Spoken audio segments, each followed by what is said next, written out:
देश के 14वें प्रधानमंत्री और लगातार 2 कार्यकाल पूरा करने वाले डॉक्टर मनमोहन सिंह नहीं रहे। वे 92 साल के थे। गुरुवार 26 दिसंबर को अचानक तबीयत बिगड़ने पर उन्हें दिल्ली एम्स के इमरजेंसी वार्ड में भर्ती किया गया था। डॉक्टर ने निधन की पुष्टि कर दी।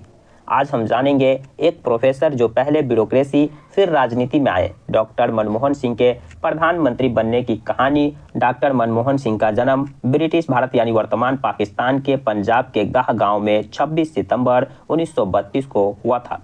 उनकी माता का नाम अमृत कौर और पिता का नाम गुरुमुख सिंह था। देश के विभाजन के बाद सिंह का परिवार भारत चला आया। मनमोहन सिंह ने पंजाब यूनिवर्सिटी से 1952 में इकोनॉमिक्स में बैचलर और 1954 में मास्टर डिग्री हासिल की। इसके बाद उन्होंने 1957 में कैम्ब्रिज यूनिवर्सिटी और 1962 में ऑक्सफोर्ड से पढ़ाई की। पढ़ाई पूरी करने के बाद मनमोहन सिंह ने 1966 से 1969 के दौरान यूनाइटेड नेशन के लिए काम किया। दिल्ली स्कूल ऑफ इकोनॉमिक्स से ऑफर मिलने के बाद वे देश आकर प्रोफेसर बन गए।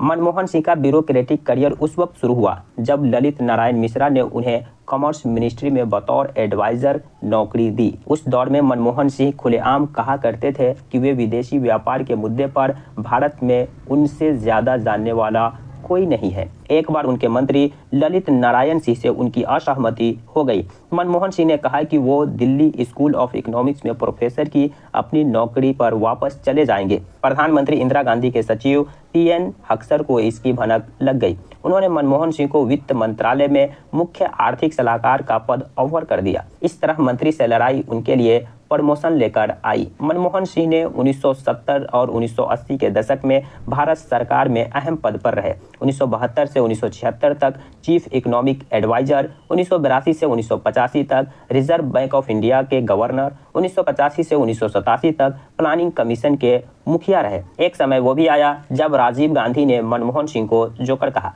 राजीव गांधी के प्रधानमंत्री काल का किस्सा है। 1985 से 1990 के पंचवर्षीय योजना के लिए एक मीटिंग रखी गई। उस वक्त योजना आयोग के उपाध्यक्ष मनमोहन सिंह ने एक प्रेजेंटेशन दिया। उनका फोकस गांव और गरीब थे, जबकि राजीव गांधी का विजन शहर डेवलपमेंट का था। वे बड़े बड़े हाईवे, मॉल, अस्पताल चाहते थे। प्रेजेंटेशन के बाद राजीव गांधी भड़क गए। उन्होंने सबके सामने मनमोहन सिंह को डांट लगाई। अगले ही दिन पत्रकारों ने जब राजीव से योजना आयोग के बारे में पूछा तो राजीव ने कहा कि वो जोकर का समूह है। पूर्व केंद्रीय गृह सचिव सीजी सुमैया उस समय योजना आयोग के सदस्य थे। अपनी biography the honest always stand alone में लिखते हैं, मैं मनमोहन सिंह के साथ ही बैठा था। अपमान के बाद उन्होंने योजना आयोग के उपाध्यक्ष पद से इस्तीफा देने का बना लिया था। मैंने कहा कि आप जल्दबाजी में इस्तीफा देंगे तो देश का नुकसान होगा। अपमान का घूंट पीकर भी मनमोहन सिंह पद पर बने रहे। करीब 2 दशक बाद कांग्रेस अध्यक्ष सोनिया गांधी को पीएम नाम की तलाश थी तो उन्होंने उन्हीं मनमोहन सिंह को चुना। साल 2004 में अटल बिहारी सरकार शाइनिंग इंडिया के नारे के साथ चुनाव में उतरी। 13 मई 2004 को नतीजा आया तो वोटर्स ने उन्हें नकार दिया। सत्ता की चाबी कांग्रेस की अगुवाई वाली यूपीए के हाथ में चली आई। सोनिया गांधी उस वक्त कांग्रेस प्रेसिडेंट थी। माना जा रहा था कि वही प्रधानमंत्री होंगी। बीजेपी के फायर ब्रांड नेता सुषमा स्वराज ने ऐलान किया था कि सोनिया पीएम बनती है तो वे मुंडन कराएगी और सांसद पद से इस्तीफा देंगी। इन सब के बीच 15 मई को सोनिया को संसदीय दल का नेता चुन लिया गया, लेकिन प्रधानमंत्री के नाम पर तस्वीर साफ नहीं हो रही थी। देश में पीएम कौन होगा, इस अनिश्चितताओं को लेकर शेयर बाजार में 17 मई 2004 को 4283 पॉइंट की बड़ी गिरावट दर्ज की गई थी। विपक्ष लगातार इस बात को उछाल रहा कि 100 करोड़ की आबादी वाले देश में एक विदेशी महिला प्रधानमंत्री बनने जा रही है। यूपीए सरकार में विदेश मंत्री रहे नटवर सिंह अपनी किताब one life is not enough में लिखते हैं, उस समय गांधी परिवार पेशो पेश में था। राहुल ने अपनी मां से कहा कि वो पीएम नहीं बनेगी। राहुल अपनी मां को रोकने के लिए कुछ भी करने को तैयार थे। दोनों माँ बेटा के बीच ऊंची आवाजें में बात हो रही थी। राहुल को डर था कि माँ पीएम बनी तो उन्हें भी दादी और पिता की तरह मार दिया जाएगा। नटवर लिखते हैं कि राहुल बेहद गुस्से में थे। उस वक्त मैं, मनमोहन सिंह और प्रियंका गांधी वहीं थे। बात तब बढ़ गई जब राहुल ने कहा कि माँ, मैं आपको 24 घंटे का टाइम दे रहा हूँ, आप तय कर लीजिए क्या करना है।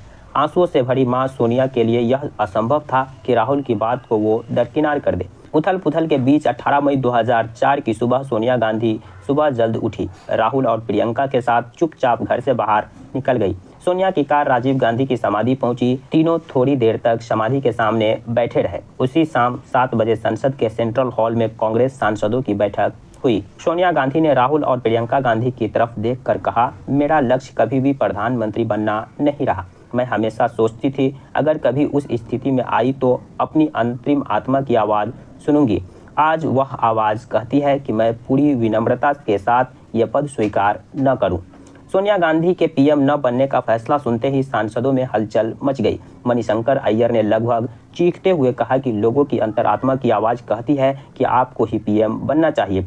2 घंटे तक चुने हुए सांसदों ने सोनिया गांधी को पीएम बनने के लिए राजी करने की कोशिश की। यूपी के एक सांसद ने कहा, मैडम आपने वो मिसाइल कायम किया है जैसा पहले महात्मा गांधी ने की। आज़ादी के बाद जब देश में पहली बार सरकार बनी तो गांधी जी ने भी सरकार में शामिल होने से मना कर दिया था। तब गांधी जी के पास नेहरू थे, अब कोई नेहरू कहाँ है।